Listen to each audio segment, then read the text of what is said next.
So my name is Reph Bangsil. I'm an automotive enthusiast, but I'm also an entrepreneur on the side. But I've just loved cars for as long as I can remember. I have photos of me like at 3 and 4 years old, like with a 911 na, alam mo yung child's toy lang na sasakyan mo. And I didn't even realize na 911 siya back then. And I have photos of myself with just car keys at a very young age. So I always knew that I was always inclined to vehicles. Naalala ko pa nga nun, na I'd pray to God and wish na sana 16 na ako para magkaroon ako ng student's license. And so eventually, when I first had a car, I just went all out with whatever money that I had at the time. My first car was an owner Jeep nga actually. My parents didn't spoil me at all. It was a stainless owner Jeep na naka-Isuzu engine na automatic. And the kicker there was, may aircon siya, no? I eventually had a car. I think it was a Vios actually, a 3rd gen Vios. And I just started becoming a content creator by sharing stuff on it. You know, how far I'd drive, the builds I'd have on it. Syempre back then, you did as much as you could with what you had. So yung Vios ko nun, over like 3 years, nalagyan ko ng air suspension. I, changed it to like 10 different sets of wheels. And ang hirap din because syempre you're a student, diba? You're basically spending food, the money that you should eat with, and putting it all in the car. So yeah, eventually it just started creating progress there, and yeah, nagkaroon na ng traction.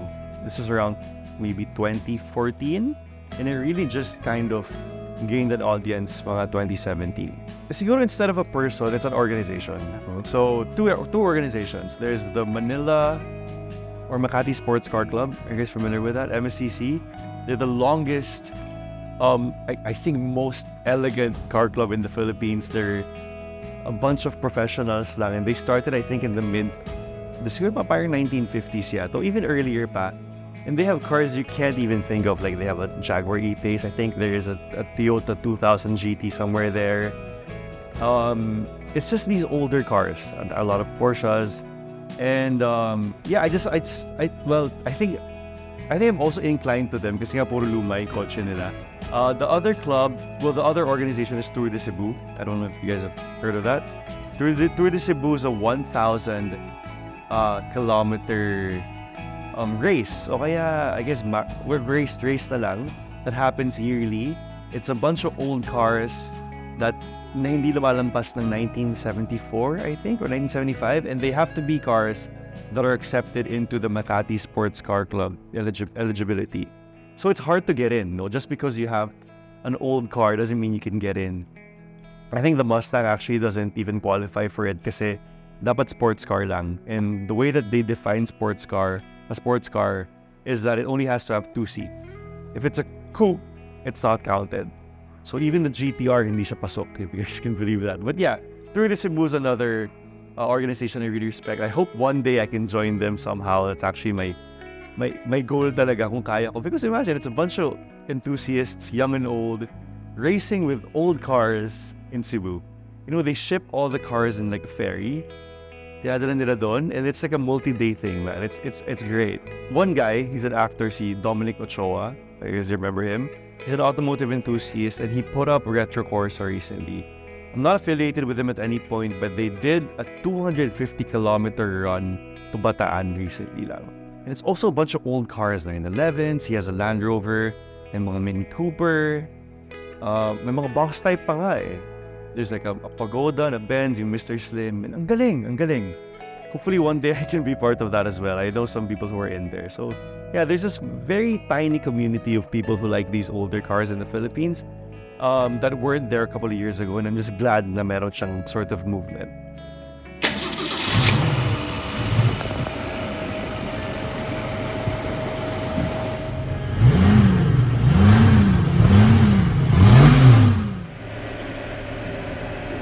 Oh my God, man. Like, I was telling him earlier, na I never even thought I'd have one.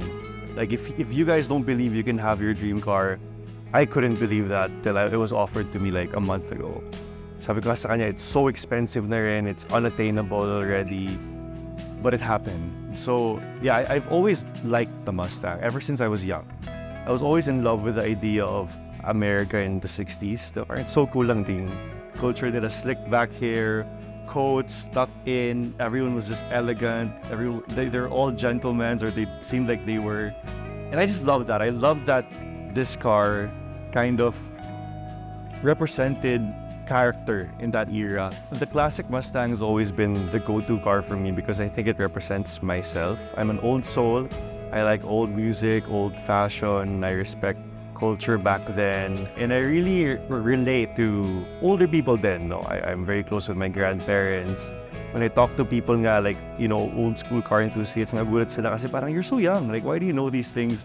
Why do you have the cars? Or how are you able to have the same experiences as us, and you're so young now?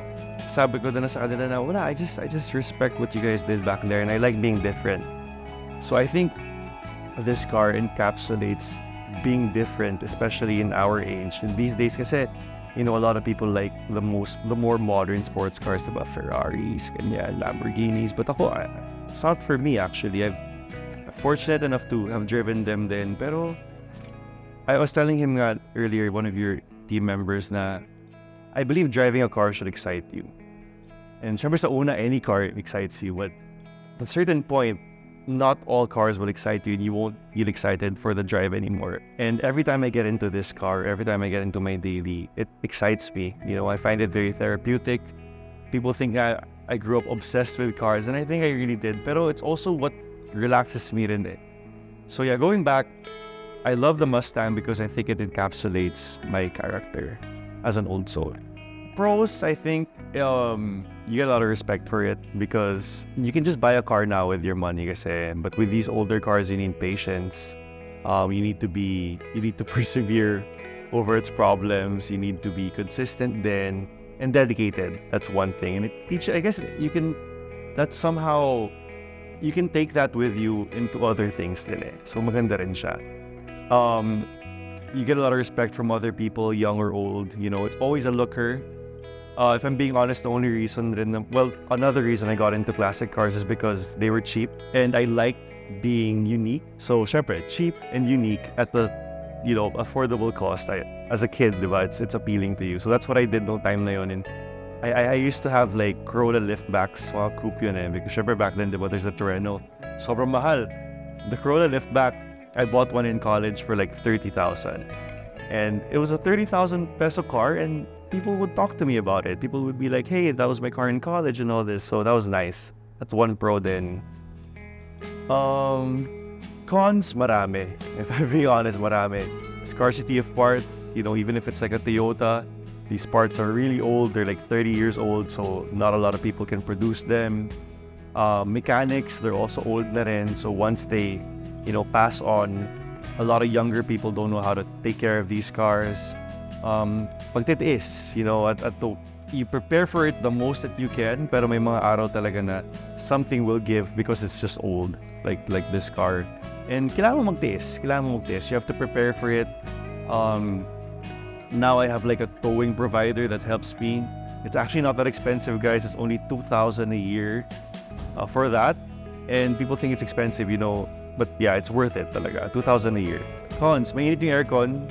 But ako kasi, people joke around with me na parang ako sila, aircon lang nagmamatter dyan. Because it's true, like, how can you look cool if you're sweating, you know, in an old car? So, I always, even when I was broke, when I was younger, I'd always find a way to improve the AC system. Naalala ko pa nga, one of the Corollas I had, I upgraded it to like a Nissan air conditioning system kasi they're known to be strong, diba? Yeah, this one doesn't have seat belts. You know, back in the day, they didn't have seat belts, or when they did, they were lap belts, kind of like a plane. They don't do much for you, man. Malakas sa gas. I feel like I'm rambling on. Anyway, maraming cons, pero para sa akin, the pros make it worth it.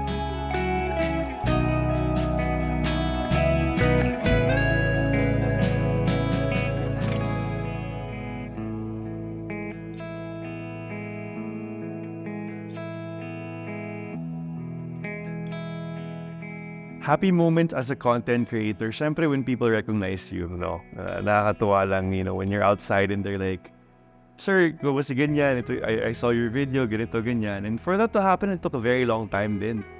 So when I get recognized outside now, it makes me happy. Especially when people message me na parang, sir, you're an inspiration. how can I be like you, ganyan. It just makes me feel warm inside. So nakakatawa. When it comes to my opinions naman, syempre, opinions are opinions and not everyone agrees with that. Pero when people agree with me, natutuwa rin naman ako. But when people disagree with me, I also respect other people's opinion as well. Because it's good, at least your content is able to create engagement and interaction. Pero bad moments, marami eh. Maraming doubts din eh. Maraming, is this really right for me? Anong future ko dito? Should I go into a different niche? Hanggang dito na lang ba ako? Is the content I create still entertaining? Maraming ganun. There are also times na mababurnout ka, as a content creator. This happens na parang wala ka ng motivation to do anything at all and you just want to stop. Nangyayari rin yun. And sometimes, it's okay to stop and rest because kailangan mo rin mag-refresh. Pero minsan, masama rin siya kasi pag sumobra naman, minsan may mga hindi na nakakabalik. So, you have to balance that out. Ano pang bad? Syempre may bashers. The usual comments. People are like, well, maraming hate comments, no? Pero okay lang yun. It's part of it eh. I've learned to practice stoicism. I was telling him na kapag may nangyaring masama sa'yo, palipasin mo lang. And I think, nakuha ko rin yun from Project Cars. Kasi pag may nangyari sa'yo, ang daling, magalit eh. Ang daling, sira na yung araw ko. I'm gonna get mad at everyone. Pero, once you come to accept na it happens, it's just the way that it is, focus ka sa solution, it becomes better. No? Pero, when I started hosting talaga nung pandemic, ang hirap. Kasi sobrang dami ng bash sa akin noon na parang, ano bang alam niyo sa kotse? Hindi mo nila alam, he seems gay, call nyo yan, mga ganong comments ba? And it's okay, honestly it's okay, but patibayan talaga ng loob, unfortunately.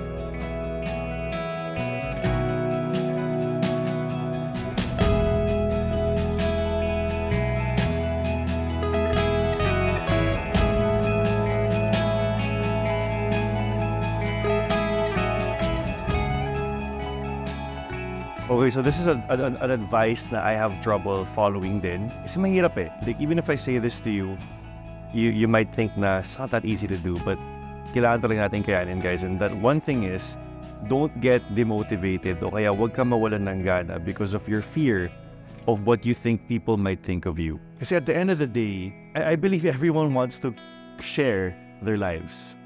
Pero because of, I guess, how the world is, meron tayong fear na, baka i-judge ako nito, baka, they'd make fun of me, o kaya baka they don't think it'll be good, but it's okay, it's all part of the process eh. And yeah, aim high, definitely aim high, look for someone to be inspired by, and keep sharing, never stop sharing. If there's no traction that's happening and no one's following you, then share anyway to have a memory of what you did. Like ako, during the start and even now, kapag nawawalan ako ng gana o kaya I get burnt out, I still, create or take videos anyway because I know that I can go back and check it out. Kumbaga personal scrapbook mo na lang siya, diba? And if it inspires other people, then good. But if it doesn't, you should still do it for yourself. Kasi feeling ko talaga maraming nahihiya when it comes to content creation. And one of the worst things I hate about it is regret. Alam mo yung you go on in the future and you're like, damn, I could have created a video on this, o kaya I could have been this, o kaya I could have shared this, and yun yung nakakainis eh.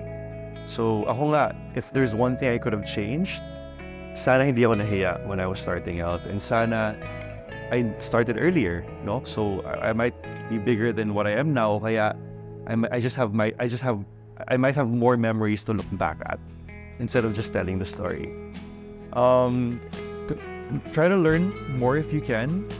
And I was telling him nga na don't always try to create the perfect content kasi perfection is the enemy of progress, and sometimes you just need to keep doing it. Even if pangit siya, you do it 1,000 times, it'll eventually get better. So yeah, don't get clouded by it has to be perfect, it has to be perfect, it has to be perfect. Magulat ka in 5 years hindi mo pa siya nagagawa as compared to someone who did it weekly, really crappy, and in 5 years, he's somewhere, where you should be then. So yeah. My family, my partner, my friends, thank you so much for always supporting me in this. Alam ko nakakainis minsan, like ito, nasira ko yung grass area sa bahay dahil pinark ko yung kotse dito, but I really love what I do, and I just want to say thank you guys for supporting me. I want to say thank you to all the followers then, or even all the friends that stuck by me throughout this time.